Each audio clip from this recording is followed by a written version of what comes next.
आज का जो सब्जेक्ट रहेगा वो रहेगा गायनी पंडित। जैसे गायनिकोलॉजिस्ट होते हैं, स्त्री रोग विशेषज्ञ होते हैं, इसी तरह एस्ट्रोलॉजी में भी ऐसा प्रोविज़न है कि आप स्त्री रोग विशेषज्ञ बन सकते हैं। एक एस्ट्रोलॉजर कैसे स्त्री रोग विशेषज्ञ बन सकता है, इसको देखने के लिए आप अंत तक बने रहिए, पूरे वीडियो को अच्छे से देखिए। ये पार्ट 1 है, पार्ट 2 अभी आगे आएगा। चलिए स्टार्ट करते हैं जी आज का ये चैप्टर। देखिए ये जो पिक्चर है ये ऐसी पिक्चर है जहाँ पे हर तरह का फैब्रॉइड जहाँ पे होते हैं वो कितनी तरह के होते हैं। इसमें ये जो फैब्रॉइड है सबम्यूकोसल फैब्रॉइड है, इसको क्रॉस सेक्शन फैब्रॉइड बोलते हैं, मायोमेट्रियम भी बोलते हैं इसको। ये फैब्रॉइड जो ट्यूमर है सब सेरिसोल बोलते हैं, इसको इंटरनल फैब्रॉइड ट्यूमर बोलते हैं। बहुत से तरह के गायनी में बहुत से तरह के ऐसी चीज़ें हैं जो आपको पता होनी चाहिए। जब भी आपके पास कोई फीमेल हॉरोस्कोप आए और उसको कोई गायनी की प्रॉब्लम हो तो आपको पता होनी चाहिए कि प्रॉब्लम किस तरह की हो सकती है, किस तरह की प्रॉब्लम हो सकती है। उसके ऊपर मेरे पास जो लिटरेचर है वो मैं आपके साथ शेयर कर रहा हूँ। तो इसमें चलते हैं। सबसे पहले गायनी प्रॉब्लम में, सबसे पहले गायनी प्रॉब्लम में क्या होता है, obesity is a main cause of menstrual problem. Menstrual problem की जो मेन काज एक ओबेसिटी भी उनमें से एक है। सबसे पहले ओवरवेट कैसे होता है इंसान, कौन कौन से कॉम्बिनेशन है एस्ट्रोलॉजिकली जिससे कोई ओवरवेट होता है। ये दोनों पे एप्लीकेबल है, मेल पे भी एप्लीकेबल है, फीमेल पे भी एप्लीकेबल है। फ़र्क अंतर केवल इतना है कि जब हम फीमेल को देखते हैं तो उसकी प्रॉब्लम्स और तरह की जो गायनी प्रॉब्लम्स हैं ओवरवेट होने की वजह से वो इसके ऊपर उजागर होती हैं। इसके साथ हम प्रॉब्लम और भी देख सकते हैं। शुगर की प्रॉब्लम ओवरवेट होने से हो जाती है, घुटनों की प्रॉब्लम ओवरवेट होने से हो जाती है। ओवरवेट होने से अपना जो metabolic system of the body है वो थोड़ा कम काम करता है, कम अग्रेसिव इंसान होता है।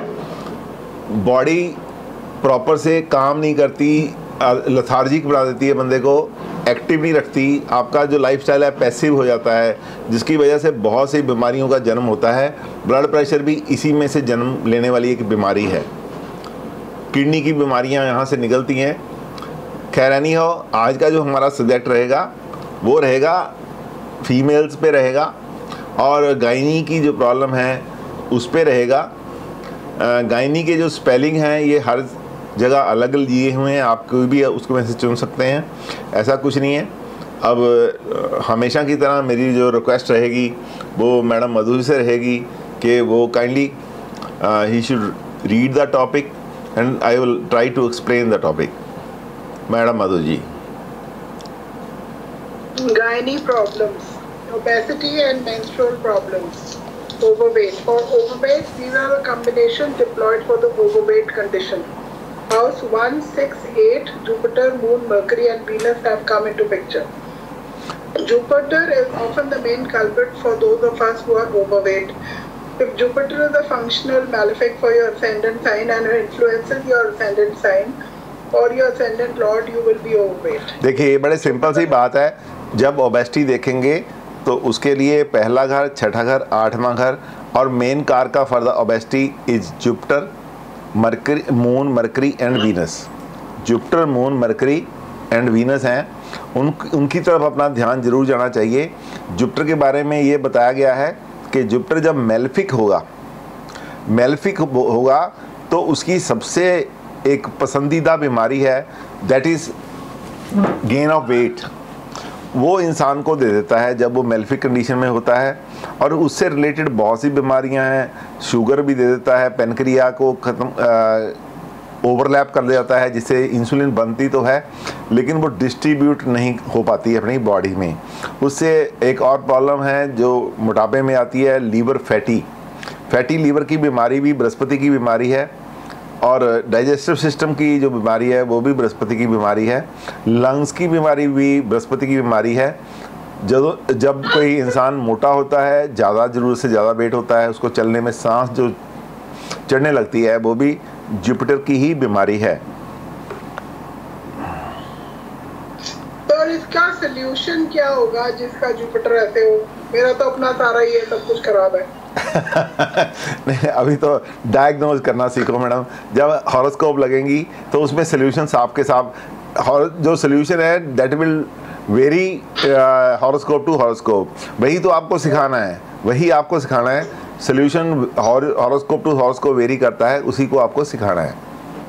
ठीक है।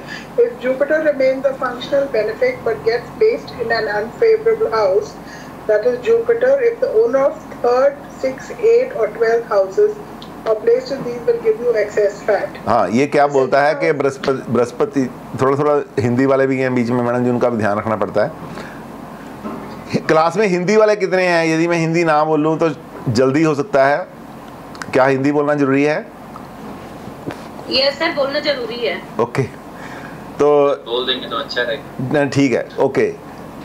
जुपिटर जब कभी तीसरे, छठे, 8वें और 12वें घर का मालिक होता है या इनमें बैठा होता है, तो वो इंसान को एक्सेस फैट देता है, प्रोवाइडेड कि it should be functional malefic. आगे चलिए। The second house signifies food and drink.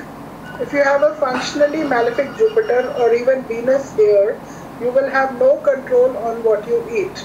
You will like sugary and fatty foods with the consequent fatness. देखिए, बड़ा सिंपल सी बात है। दूसरा घर आपकी इनटेक का है, आपके खाने का है, जो आप खाते हैं। जब यहाँ पे जुपिटर जैसे प्लैनेट बैठे हों, वीनस जैसे प्लैनेट बैठे हों, इवन तो उस समय मंगल भी बैठा हो, मैं तो ये कहूँगा मंगल भी बैठा हो, सैटर्न भी बैठा हो, राहु भी बैठा हो, इसमें भी आप ऐड कर लो इसमें, तो आप कुछ भी खाते हैं, आपको जो अच्छा लगता है खाते हैं। फ़र्क कितना रह जाता है? जब जुपिटर बैठा है तो आप जुपिटर शुक्र में आप मीठा खाना पसंद करते हैं, मंगल में आप मीठा खाना पसंद करते हैं। लेकिन जब राहु, सैटर्न ऐसे जैसे प्लैनेट बैठे होते हैं, फिर आपका स्टैंडर्ड नहीं रहता कि आपने क्या खाना है।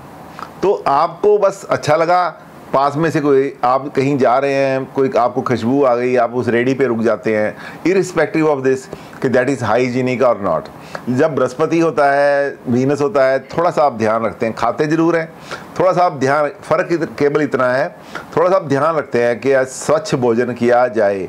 मंगल के मामले में मिष्ठान आपको बहुत अच्छे लगते हैं, वीनस भी मिष्ठान को अच्छे देता है, बृहस्पति भी आपको ओवरऑल खाना अच्छा देता है। बृहस्पति का तो यदि आप देखा जाए तो हम बोलें कि जैसे आप देखो ब्राह्मण होते हैं ना, श्राद्ध में जाते हैं, 15-15 घरों में जाते हैं, 15-15 घरों में पूरा खाना खा जाते हैं, पता नहीं कहाँ जाता है उनका पेट। वो जो बृहस्पति है ना, वो ब्राह्मण है जो श्राद्ध खाता है। आपने देखा होगा, आपके घर में भी आते हैं, कुछ भी दे दो सब साफ उनका हो जाता है। तो ये आपको देखना पड़ेगा कि सेकंड हाउस कैसा है, सेकंड हाउस का जो मालिक है वो कैसा है, कैसे हालात में पड़ा है, उसके ऊपर रिफ्लेक्शन कैसी आ रही है। और जब कोई मेलेफिक होगा तो आपको जरूर खाने के बाद खराब ही करेगा वो। आगे चलिए सर। यहाँ एक सेकंड मैम, सर हमें जुपिटर और वीनस के साइन को भी कंसिडर कर सकते हैं? कर सकते हैं, यदि इनका एस्पेक्ट होगा तो भी कर सकते हैं। फिर आपको मैंने पहले बताया कि दूसरा घर और 12वां घर जो होता है डिपेंडेंट हाउस होते हैं। आप में से कुछ लोग विशाल 2 के लोग होंगे जिनको मैंने अभी बताया नहीं है। विशाल 2 वालों आपको मैं बताना चाहता हूँ कि बहुत से घर होते हैं, 12 के 12 घर होते हैं। किसी का नाम उपाच्या स्थान है, किसी का कुछ है, किसी का क्वाड्रेंगल है, किसी का कुछ है, किसी को केंद्र स्थान बोलते हैं, किसी को 6, 8, 12 को हम दृक् भाव बोलते हैं।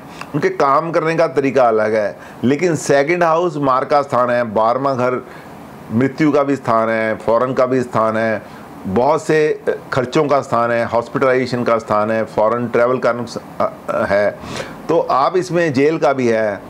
तो लेकिन इसमें क्या है, आपको डरने घबराने की कोई ज़रूरत नहीं है। दूसरा घर और 12 घर का काम करने का तरीका अलग है। दूसरा घर 12 घर, जो दूसरा और 12वां घर है, इनको बोलते हैं डिपेंडेंट हाउस। इनका अपने आप में कोई वजूद नहीं है। डिपेंड करता है कि इनकी दूसरी राशि कौन से स्थान पे पड़ी है। जिसकी दूसरी राशि नहीं है, जैसे सूर्य की दूसरी राशि नहीं है, यहाँ पे 5 नंबर पड़ा है, यहाँ पे 4 नंबर पड़ा है, चंद्रमा की दूसरी राशि नहीं है, उस समय डिपेंडेंसी केवल एक जगह रह जाती है कि इनका जो स्वामी है सूर्य या चंद्र को कहाँ बैठा है, उसकी कंडीशन क्या है, उसको कौन देख रहा है। लेकिन जिसकी 2 राशियां हैं जिस प्लैनेट की, उसमें से यदि सपोज करो यहाँ पे 1 नंबर साइन पड़ा है, डिपेंड करेगा 8 नंबर साइन कहाँ पड़ा है, 8 नंबर साइन 9वें घर में चला जाएगा, तो ये इतना बुरा नहीं रहेगा क्योंकि दूसरा साइन जो इसका 9वें घर में ट्राइन में चला गया है। और उसके बाद सेकंड कंपोनेंट क्या होगा, इनका स्वामी मंगल कहाँ बैठा है। तो अब ऐसे में आपने अजय जी ने क्वेश्चन पूछा कि सेकंड हाउस में राशि देख सकते हैं, इनकी राशि देख सकते हैं, लेकिन उसका प्रभाव क्या है, उसका प्रभाव है कि उस राशि स्वामी, वो राशि स्वामी कहाँ है और उस स्वामी की जो दूसरी राशि कहाँ है, उसके साथ ही आप कोई रिजल्ट पे पहुंचेंगे। नहीं तो आप किसी को बोलोगे दूसरे 2 नंबर राशि पड़ी है या बृहस्पति की 9 नंबर या 12 नंबर राशि पड़ी है, आप बहुत खाते हैं, वो बोलेगा यार मैं तो एक चपाती खाता हूँ, क्या बोल रहे हो। इसलिए बोलने से पहले आप लोगों को ये बहुत ज़रूरी है, आप सीनियर क्लास के स्टूडेंट हैं और ऑलमोस्ट इससे ऊपर कोई क्लास ही नहीं होती पोस्ट विषाद के, विषाद 2 वाली भी एक सीनियर क्लास कहलाती है। इस समय आपने जब भी दूसरे घर की बात करनी है, 12वें घर की बात करनी है, तो सबसे पहले उसके स्वामी की बात करनी है, वो कहाँ पे है, किस कंडीशन में है, उसको कौन देख रहा है, कौन उसके साथ बैठा है, फिर उसकी दूसरी राशि, उस स्वामी की दूसरी राशि कहाँ पड़ी है, वो कहाँ पे है, किस स्थिति में है, उसको कौन देख रहा है, किसके साथ बैठा है, उसकी उस राशि में कौन बैठा है। Then you will come to the conclusion के दूसरे घर में बैठ के आप फूडी हो या नहीं हो। अजय जी क्लियर है बात? Yes sir.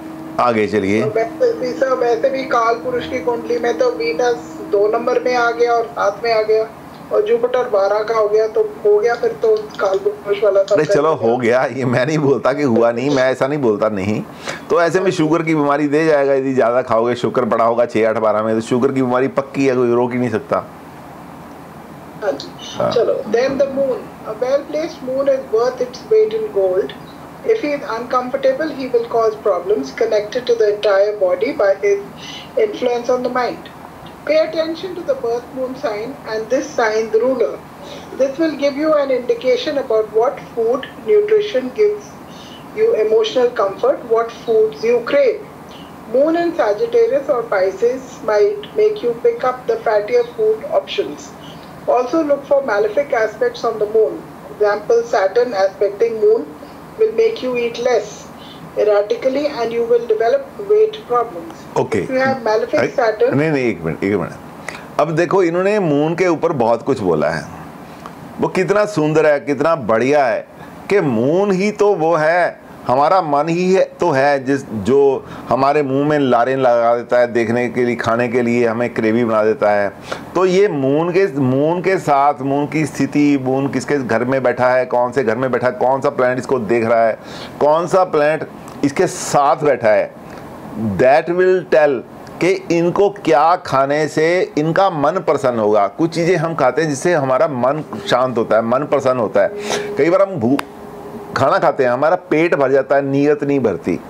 कई बार हमारा पेट नहीं भरता, हम खाते ही लेस हैं। तो उस समय क्या होता है कि मून की स्थिति है, यदि हम वो चीज़ें खाएंगे, जैसा प्लैनेट मून के साथ बैठा है, जैसा प्लैनेट मून को कंजक्ट कर रहा है, मून कहाँ बैठा है, तो वो हमें मानसिक शांति भी देगा। जो एपिटाइट तो शांत करेगा ही, उससे मानसिक शांति भी देगा। फिर यदि मून के साथ कुछ ऐसे प्लैनेट बैठे, क्रेजी प्लैनेट बैठे हैं, तो आपको कार्विंग देगा, यार ये चीज़ तो खानी है, आज तो ये गुड़ खा के आना है, आज तो ये आइसक्रीम खानी है, आज तो ये गोलगप्पे खाने हैं। तो ये जो क्रेव फॉर द फूड है, this is fantastic phenomena in the astrology. ये crave for the particular food, यदि आपको पता चल जाए crave for the particular food, तो आपको बहुत मज़ा आता है इसको देखने के लिए। जैसे इसने बोला है कि मून इन सैजिटेरियस और पाइसेस, बृहस्पति के साइन में जब भी मून होगा तो आप तले हुए खाने, फैटी खाने, जंक फूड खाना पसंद करेंगे। और ऐसे समय यदि सैटर्न आपके पास है, सैटर्न एस्पेक्ट कर रहा है चंद्रमा को, सैटर्न साथ में बैठा है, तो आपकी भूख को कम करता है, आपकी भूख को कम करता है। तो कौन सा प्लांट है जो आपको क्रेव करता है फूड खाने के लिए, कौन सा प्लांट है, कौन सी राशि क्रेव करती है, यहाँ पे बहुत सुंदरता से दिया है। इसको याद रखिए, इनको हॉरोस्कोप पे लगा लगा के देखिए। जो आपके नियर डियर वन की हॉरोस्कोप आपके पास है, उनकी आदत जिनकी आदत आपको अच्छे से मालूम है, उनकी हॉरोस्कोप को स्टडी कीजिए तो आपको समझ आ जाएगी और ये धीरे धीरे याद हो जाएगा। आगे, If you have malefic Saturn influencing your ascendant sign, lord or birth moon, this combination decreases initiative or drive and can make one lethargic. Basically, vitality is sapped and you will find it difficult to focus on your health. देखिए अब ये क्या है, अब भाई nature होते हैं, by birth होते हैं, you are lethargic, by birth you are active. अब सैटर्न का साइन हो, सैटर्न आपका तीसरा घर आपकी एक्टिविटी का है, आपकी एनर्जी इनपुट का है। डे टू डे लाइफ में जो आप एनर्जी इनपुट देते हैं वो थर्ड हाउस से रिप्रेजेंट होती है। तो ऐसे समय वहाँ सैटर्न बैठा है या सैटर्न आपके चंद्रमा को इन्फ्लुएंस कर रहा है, वो आपको इमीडिएट क्विक नहीं होने देता। और धीरे धीरे क्या होता है, आपकी पैसिव आदतें, आपकी जो हैबिट्स हैं वो दैट बिकम्स पैसिव, जिसकी वजह से पैसिव होने की वजह से आप ओवरवेट हो जाते हैं। देयर आर रीजंस, हम आपको यहाँ रीजंस ही दे रहे हैं कि why you are becoming fatty. Similarly, if the Sun or Mars are weak and unable to give their results, they reduce the fire in the body. So digestion will be primarily affected. Overall, lethargy and disinterest in exercise is also likely. Okay, देखो आप, सूर्य जिसका कमजोर है, मंगल जिसका कमजोर है, ये दोनों क्या है, फायरी प्लैनेट है।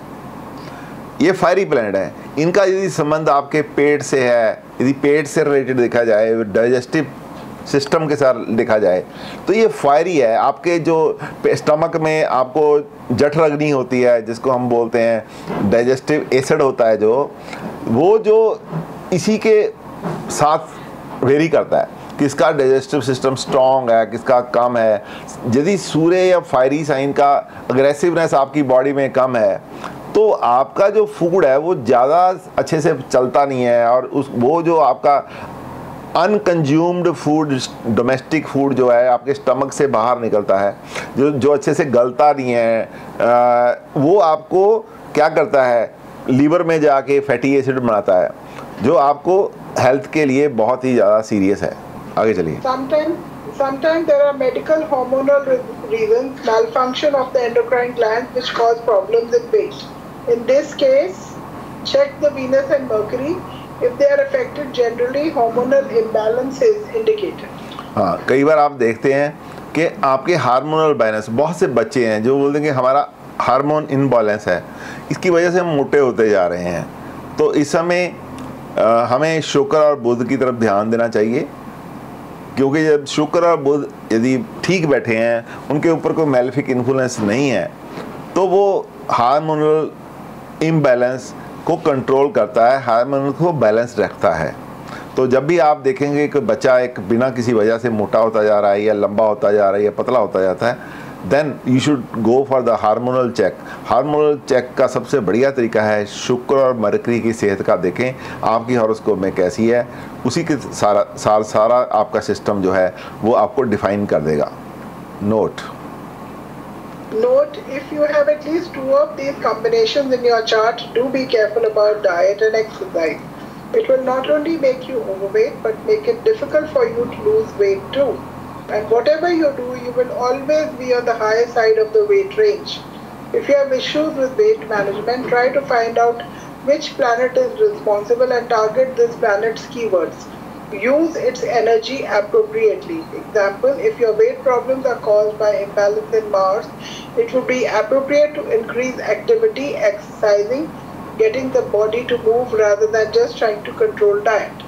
मधु जी, आपको देखो सिम्टम जो हैं यहाँ पे 8 सिम्टम दिए हैं मैंने, 8 कॉम्बिनेशन दिए हैं। इसका मतलब क्या है कि किसी के कोई भी 2 कॉम्बिनेशन होंगे तो परेशानी 100% ओवरवेट की भी होगी। तो इसने ये बोला है। अब ये देखो कौन से ऐसे कंपोनेंट है, कौन से कॉम्बिनेशन है यहाँ पे, उन्हीं की रेमेडी की जाएगी। तो आप किसी हद तक ठीक हो सकते हैं। जैसे इन्होंने बोला है कि यदि मंगल की प्रॉब्लम आ रही है तो एक्सरसाइज ज़्यादा करो, ठीक है ना। तो इस तरीके से आप रेमेडी के बारे में पूछ रहे थे, यहाँ से रेमेडीज इस तरीके से निकलती हैं, इसीलिए ये लिखा गया है। समझ गए सर? हाँ जी sir. Menstruation is resulted by shedding of the uterine lining, endometrium. It occurs on a regular basis in reproductive age in females of certain mammals. For menstrual problems, one could consider 7th house along with Moon, Venus and Libra sign. Vesak, 4th pada in Scorpio denotes generative organs. These could signify and control the function of generative organs in a female chart. Saturn और Ketu should be responsible for defective functions. देखो जी, बात ये है, menstrual problem के लिए हमें क्या देखना चाहिए? सबसे पहले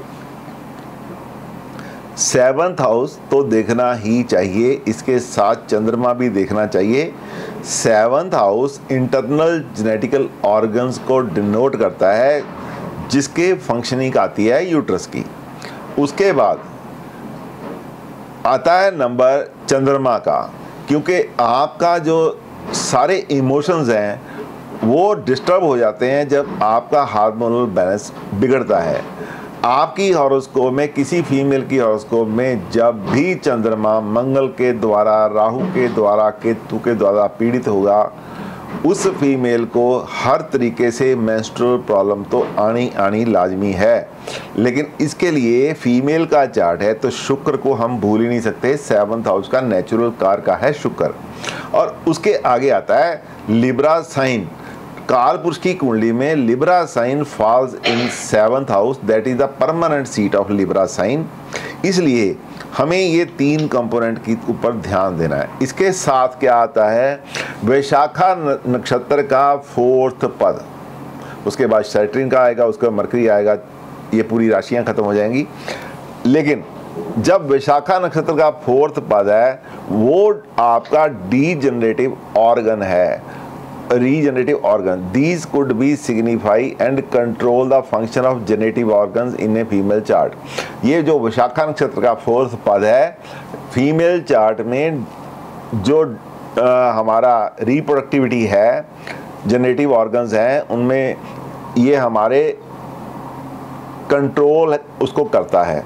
इसलिए यहाँ पे कोई भी अफ्लिक्शन जो है आपको मेंस्ट्रुअल प्रॉब्लम दे सकती है, क्योंकि काल पुरुष की कुंडली में विशाखा नक्षत्र का 4th पद 8th हाउस में पड़ता है, जो रिप्रेजेंट करता है एक्सटर्नल सेक्सुअल ऑर्गन्स को करता है। इसके अफ्लिक्शन आपको पक्का बताती है कि आपको मेंस्ट्रुअल प्रॉब्लम है। ये प्रॉब्लम कई बार ऐसा होता है कि ये फेब्राइड होते हैं जो कई बार मुंह पे हो जाते हैं वजाइना के, इसलिए भी कर देता है, जैसे मैंने ऊपर आपको बताया है। तो सैटर्न और Ketu should be responsible for the defective function. जब भी कोई फंक्शन, आपका ऑर्गन का फंक्शन डिफेक्टिव होता है, तो उसके लिए 2 प्लैनेट हमेशा ही जिम्मेदार रहते हैं, that is Ketu and Saturn. Ketu क्या करता है? केतु हमारे ऑर्गन को डैमेज करता है, केतु हमारे ऑर्गन को डीजनरेट करता है। जो सैटर्न करता है, सैटर्न के काम करने में, केतु के काम करने में फ़र्क है। सैटर्न हमारे ऑर्गन्स में जो सिस्टम चल रहा था उसको ब्लॉक करने की कोशिश करता है, रुकावटें पैदा करने की कोशिश करता है। केतु रुकावट नहीं करता, केतु उसको डैमेज करने की कोशिश करता है। इन बोथ द केस हमारा जब कभी ये विशाखा नक्षत्र पे, हमारा लिब्रा साइन पे, वीनस, मून या 7th हाउस पे ऐसे ग्रहों का प्रभाव आएगा, that will lead to the menstrual problem in the females. अब मेंस्ट्रुअल प्रॉब्लम कई तरह की है, उनको भी मैंने बताने की कोशिश की है। Saturn is in Rahu star and Rahu in watery sign, blood. Venus signifies 11th strongly, which is good. Sometimes doctors find it difficult to control this phenomena due to Sadesati caused by Saturn. Jupiter, Mars and 8th house signify blood. देखिए, अब जो menstrual problem है उसमें एक problem है excessive bleeding की।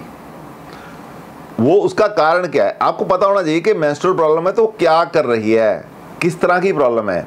Saturn इन Rahu star, जब शनि कभी राहु के स्टार में होगा, और राहु कहीं वाटरी साइन में होगा तो access fluid will be discharge. Number 2 है Venus signifies 11th strongly which is good, लेकिन यदि वहाँ पे वाटरी साइन होगा वो भी आपको खराब करेगा। Sometime doctor find it difficult to control the phenomena due to the साढ़े सती काज बाई सैटर्न। क्या है, जब साढ़े सती जैसा काम चल रहा हो, साढ़े सती में यदि आपको मेंस्ट्रुअल प्रॉब्लम स्टार्ट होती है तो उस समय दवाइयाँ भी काम नहीं करती हैं। डॉक्टर भी इसके लिए हाथ खड़े कर देते हैं कि अभी आपको ऐसे ही बियर करना पड़ेगा, दवाइयों के साथ ही काम करना पड़ेगा, जब आपके पीरियड आते हैं दवाई खाओ।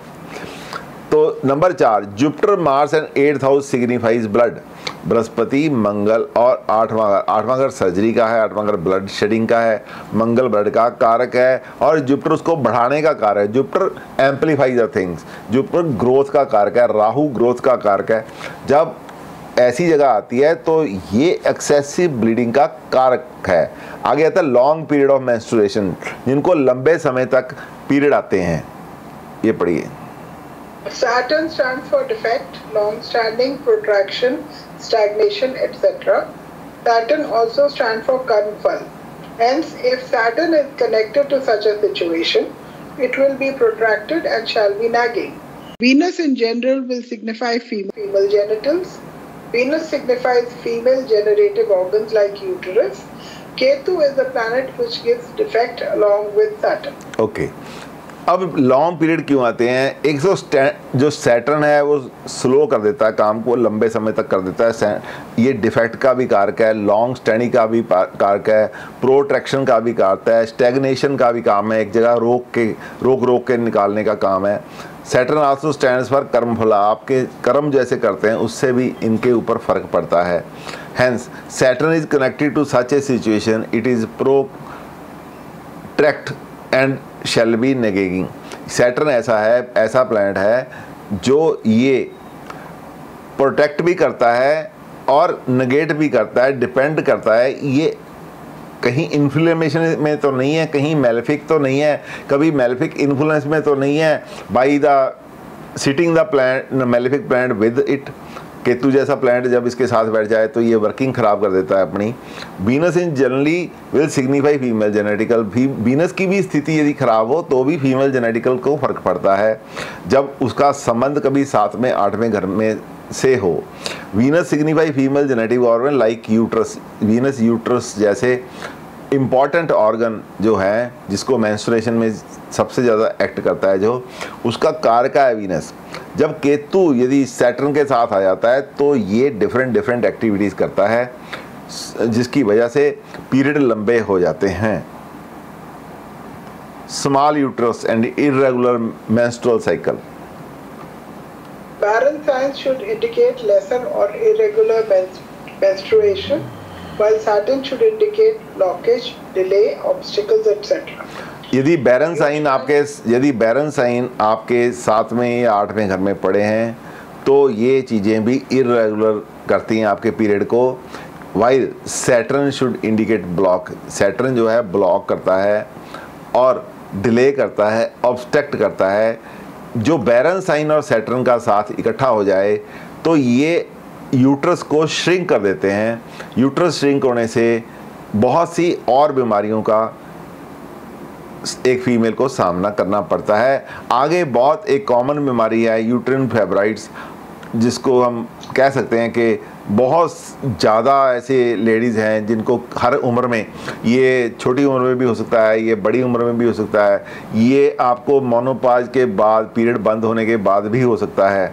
ये जो एक बीमारी ऐसी है जिस हमारी यदि 10 औरतें गायनी की बीमार हैं तो 5 में से ये यूट्रिन फाइब्रॉइड की वजह से बीमार होती हैं। इसलिए इसको अच्छे से आप समझने की कोशिश करें। House signifies generative organs. Venus stands for female generative organs. Venus is in the star of Rahu when Rahu is an occupant of 7th house. Venus is under aspect from Jupiter because Jupiter signifies swelling, abscess and tumor. 8th house stands for hidden generative organs. Removal is notified by 12th house and Saturn. आगे देखिए जो number 1 पे बोला गया है, Jupiter in 6, 8 और 12 इन the star of Ketu, या और कंजंक्ट विद केतु और एस्पेक्टेड बाय केतु, तो समझ लो आपके हॉरोस्कोप में ये इंडिकेशन है कि आपको फेब्रॉइड हो सकते हैं यूट्रस में। Ketu expecting 8th house and posted in 8th house, जब केतु 8th हाउस में एक्सपेक्ट करता हो वो भी फेब्रॉइड दे सकता है। 7th house signify generative organ, 7वां घर जो है वो जनरेटिव ऑर्गन को रिप्रेजेंट करता है। जब कभी 7th हाउस पे ऐसे ऐसे कंपोनेंट आएंगे तो वो भी आपको फेब्रॉइड दे सकते हैं। Venus stand for female generative organs, Venus के ऊपर जब ऐसे केतु जैसी प्लैनेट का प्रभाव आएगा, सैटर्न जैसे प्रभाव आएगा, मंगल जैसा प्रभाव आएगा, वो भी फेब्रॉइड दे सकता है। Venus in the star of Rahu, जब शुक्र राहु के साथ बैठा हो या in the star of Rahu होगा, when Rahu is an occupant of 7th house, ऐसे में राहु जब 7वें घर में बैठा हो तो आपको फेब्रॉइड की प्रॉब्लम हो सकती है। फेब्रॉइड यूट्रस में कहीं भी हो सकते हैं, अलग अलग तरह से, यूट्रस के मुंह से लेके विजाइनल कैविटी में कहीं भी हो सकता है और आगे पीछे लास्ट वॉल तक जा सकता है, कहीं भी हो सकता है। If Venus is under aspect of Jupiter, cause Jupiter signify swelling, obsess और ट्यूमर, जब वीनस जो है बृहस्पति के द्वारा दृष्ट हो तो ऐसे समय में जुपिटर स्वेलिंग का कारक है, जुपिटर अब्सेस का कारक है, जुपिटर ट्यूमर का कारक है। दिस जो ये fibroid is also a type of tumour which is non cancerous. हजारों में से कभी एक फेब्रॉइड ऐसा होता है जो कैंसरस होता है, बाकी नॉन कैंसरस होते हैं। 8th house stands for hidden genitive organs, 8वां घर हिडन जेनेटिव ऑर्गन में डील करता है। Removal is notified 12th house and Saturn, जब रिमूवल किसी का यूट्रस बाहर निकालना होता है, यूट्रस ऑब्स्ट्रक्टमी करनी होती है, हिस्टेक्टमी करनी होती है, तो उस समय 12वें घर का योगदान आता है, क्योंकि जो नेटिव है उसको हॉस्पिटलाइज होना पड़ता है। और उसके बाद सैटर्न का योगदान आता है, साथ में 8th हाउस या मंगल का योगदान भी जरूरी है, उसके बिना यूट्रस हिस्टेक्टमी या ऑब्स्ट्रक्टमी नहीं हो सकती है। आगे कहा जाए नो चाइल्ड वाला बर्थ, ऐसी क्या रीजंस हैं जो एक फीमेल को प्रॉब्लम आती है जिसकी वजह से चाइल्ड बर्थ ही नहीं हो पाता, उसके ऊपर थोड़ा सा रोशनी डाली गई है। According to the rule of nature, every being is required to reproduce and raise their next generation. Progeny is the pride possession of parents. Children are the generation next and parents live for them. But for some strange reasons, some parents are deprived of such possessions by Almighty God. Motherhood is the greatest event in one's life. Mother nurses a child while father supervises. Lack of childbirth is not an illness but is related to a medical condition. There could be low sperm count in males. The generative organs should have some defect in male or female. Females with no or irregular menstruation could cause no reproduction. The progeny is deciphered from 5th house from ascendant. Supporting houses like 11th house is considered as it is 5th from spouse, 7th. 2nd house signifies addition to the family. Watery signs, that is Cancer, Scorpio and Pisces, are fruitful signs and they promote progeny. The house negating for 2, 5 and 11 are 1, 4 and 10. Pattern delays. Ketu is aborting node. Barren signs are Gemini, Leo and Virgo. Dusthan houses are 6, 8 and 12. 6th house is Rogsthan or house of disease. 8th house shows impediments, obstacles, difficulties and shows serious nature etc. when linked to 1 and 6. 12th house signifies loss in general. When these conditions are present in a chart, the issue of childbirth could be disappointment for a couple.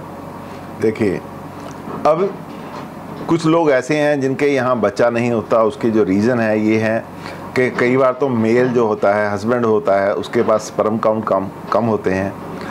जहाँ पे दूसरा reason ये हो सकता है generative organ shall have no defect in the male और in female, का कुछ भी ना हो।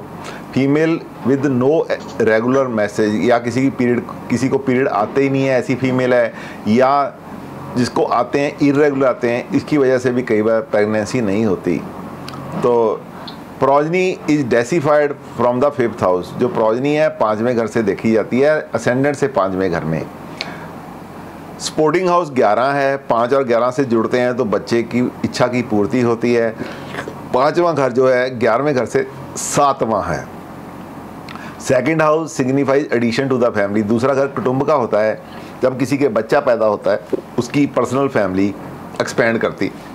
वाटरी साइन जो है Cancer, Scorpio and Pisces are fruitful sign, they promote progeny. Watery sign जितने भी हैं, चाहे कैंसर है, चाहे स्कॉर्पियो है, पाइसिस है, जब ये 5वें घर में आ जाते हैं तो प्रोजनी ऑलमोस्ट समझ लो सर्टिफाइड हो जाती है कि हो गई। The house negates from the 2, 5, 11, दूसरा घर कुटुंब का है, कुटुंब के बढ़ने का है, 5वां घर बच्चे का है, 11वां घर इसके इच्छा की पूर्ति का है, बच्चे पैदा होने की इच्छा पूर्ति का है, बच्चे प्राप्त करने की इच्छा पूर्ति का है एक कपल के लिए।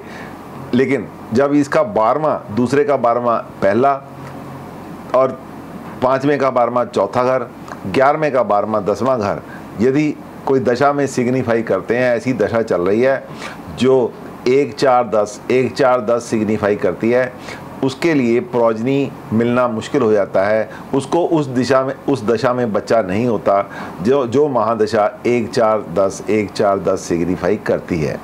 इसका मतलब होता है उसकी जो 5वां गुड हेल्थ का है, 4th हाउस बैड हेल्थ का है, इसका मतलब यह है कि किसी ना किसी वजह से उसकी हेल्थ अच्छी नहीं है, इसलिए वो बच्चा पैदा करने में सक्षम नहीं है। सैटर्न डिले, ये बात एक सच है। देखो कुछ ऐसे भी है, लाल किताब में बोला है सैटर्न को यदि 5वें घर में बैठा हो उसको बच्चे खाने वाला सांप बोलते हैं। लेकिन मैं एक बात कहना चाहता हूँ, पर्सनल एक्सपीरियंस के साथ कहना चाहता हूँ, वैदिक ये बोलती है कि यदि 5वें घर में सैटर्न बैठ जाए, किसी भी राशि में बैठ जाए, 5वें घर में सैटर्न बैठ जाए तो अवश्य ही बच्चा होता है। जो बच्चा है अवश्य भावी हो जाता है, आपके तो बच्चा होगा ही होगा ये बोल सकते हैं। लेकिन सैटर्न शाएं का नाम है, सैटर्न स्लो का नाम है। जो सैटर्न है चीज़ों को स्लो करता है। हाँ, it delays the child birth, ये बच्चे की पैदाइश को लेट करता है, लेकिन जब सैटर्न वहाँ होता है तो डिले जरूर होती है। केतु इज अबॉर्टिंग नोड, केतु जो है यदि 5वें घर में केतु बैठ जाए तो आपके किसी ना किसी बच्चे की अबॉर्शन जरूर होती है, और यदि वो मेल चाइल्ड होता है तो पहला ही बच्चा अबॉर्ट हो जाता है। यदि पहले आपका फीमेल हो जाए तो अबॉर्ट नहीं होगा, फीमेल होगा तो केतु जो है उसको अबॉर्ट कर देगा। बैरन साइन और जेमिनी, लियो एंड वर्गो, जो जेमिनी, लियो एंड वर्गो है वो बैरन साइन है, बंजर धरती है। यदि ऐसे साइन 5वें घर में आ जाते हैं तो भी बच्चा पैदा होने में दिक्कत आती है, कारण चाहे कुछ भी हो। दुष्ट स्थान जो है 6, 8, 12 अच्छे नहीं होते। 6th हाउस इज रोग स्थाना, हाउस ऑफ डिजीज, तो ऐसे समय में कारका फॉर द चिल्ड्रन बृहस्पति, 5वें घर का स्वामी कोई भी हो, जब 6ठे घर में आता है तो वो रोग से पीड़ित हो जाता है, कुछ ना कुछ प्रॉब्लम आ जाती है, जिसकी वजह से 5वां घर यूट्रस को भी देखते हैं हम, 5वें घर से भी देखते हैं यूट्रस को, तो दिक्कतें आती हैं। 8th house throws impediment, obstacles, difficult and show serious nature when it is linked with 1 and 6। 1, 6, 8 जब आपस में जुड़ जाते हैं तो वो ऐसी बीमारियां देते हैं जिसकी वजह से थोड़ा ऑपरेट करना पड़ता है। कई बार फैलोपियन ट्यूब ब्लॉक हो जाती है, कई बार कुछ ऐसा हो जाता है, सिस्ट आ जाती है, यूट्रस में सिस्ट आ गई, वाल में सिस्ट आ गई, बाल मोटी हो गई, तो उसकी वजह से कई बार छोटा सर्जिकल ऑपरेशन करना पड़ता है, सर्जिकल ट्रीटमेंट करना पड़ता है, उसके बाद ही बच्चा पैदा होता है। 12th house signifies loss in general, 12वां घर तो जनरली लॉस का माना ही जाता है। जिस चीज़ से जुड़ जाए, बच्चे से जुड़ जाए, बच्चे का लॉस आपका समझना चाहिए। When these conditions are present in a chart, the issue of the child birth could be disappointment for a couple. तो जब ये चैप्टर आएगा कि बच्चा होगा या नहीं होगा, उस समय थोड़ी प्रॉब्लम आपको देखने में मिलेगी। उसके बाद आता है अबॉर्शन और मिसकैरेज, पढ़िए जी। Miscarriage or abortion takes place in two forms. That is, one takes place naturally and the other is unwanted pregnancy. Abortion is not an illness, but it is a surgery and hospitalization, but negates childbirth. The society has got all the evils in its lap, but a child when in its mother's womb is like a yogi. It does not breathe or eat, nor drink, nor speak. The state of the fetus is similar to that of a yogi, Varivyan Yoga. In meditation, who sacrificed all these basic amenities and necessities of humans and is in Monvrat. A yogi is possessed with more spiritual properties than an average man. This is why people respect and worship spiritual souls. A mother who holds a yogi for about 270 days in her womb is superior and greater than a yogi, and thus yogi mother. Hence, women are greater between the two genders. Combination for abortion or... एक minute तो अब जो बात आती है abortion और miscarriage की, देखिए अबॉर्शन जो है वो नेचुरल है, मिसकैरेज नेचुरल है, अबॉर्शन आप अपनी मर्जी से करवाते हैं। कई बार आपको प्रेगनेंसी नहीं चाहिए, आपको 2 बच्चे पहले हो गए हैं, तीसरा बच्चा आ रहा है, नहीं चाहिए। कई बार आपको फीमेल 2 आपके पास चाइल्ड हैं, तीसरी फीमेल हो गई है, आपको नहीं चाहिए। कई बार ऐसा होता है कि ओल्ड एज में आप प्रेग्नेंट हो गए हैं, आपको ह्यूमिलेशन हो रही है बाहर पब्लिक में, आपको नहीं बच्चा चाहिए, तो you select it. Abortion is selected by the parent, and miscarriage जो है दैट इज एन एक्सीडेंट, जो दोनों अलग होते हैं। लेकिन इसमें मदर की बहुत बड़ी उपमा गाई है भगवान ने बोला है कि मदर, मुझे एक मदर है जो एक बच्चे को, एक योगी को, बच्चा योगी कौन होता है? जो योगी होता है जो दुनियादारी की ज़रूरतों से ऊपर हो, उसको भूख नहीं लगती, उसको प्यास नहीं लगती, उसको कुछ नहीं लगता, उसको वो कुछ मांगता नहीं है, चुप रहता है, मौन व्रत रखता है। वो योगी की एक डेफिनेशन सी हमारे सामने दिल में बैठी हुई है। मदर ऐसे योगी को 270 दिन तक अपने पेट में रखती है, जिसको हर चीज़ के लिए मदर पे ही डिपेंडेड है, किसी को कुछ बोलता नहीं है, कंप्लेंट नहीं करता। तो भगवान ने बोला कि मदर तो एक योगी से भी ऊपर है, उसको योगी मदर बोला है। मदर तो जो प्रेग्नेंट मदर है वो तो एक योगी से भी ऊपर भगवान ने उसकी उपमा गाई है। और उसके बाद वो दोनों तरह के जेंडर्स को अपने पास रखती है 270 दिन तक। अबॉर्शन के कुछ कॉम्बिनेशंस हैं जो नीचे दिए गए हैं। Saturn causes difficulties, repeated attempts, delays, separation, etc. 12th house stands for loss, hospitalization, etc. 6th house is for illness. 8th house indicates extreme conditions, and when connected to Mars, it also indicates surgery. देखिए शनि जो है, जब उसका कारण है वो create करता है डिफ़िकल्टीज, वो रिपीटेड डिले करता है, सेपरेशन करता है बच्चे से, तब बच्चा अबॉर्ट होता है जब केतु के साथ सैटर्न की भी मिली भगत हो जाती है। 12th हाउस जो है लॉस का है, हॉस्पिटलाइजेशन का है। 6ठे घर का इलनेस का है, लेडी को एक डॉक्टर के पास जाना पड़ता है। 6ठा घर नर्सिंग होम को भी डिपेंड करता है।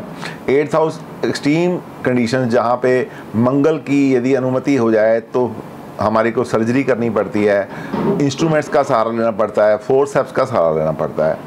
ये था कॉम्बिनेशन जिसके हों और ये चीज़ें पीड़ित हों तो उसको अबॉर्शन या मिसकैरेज हो सकती है।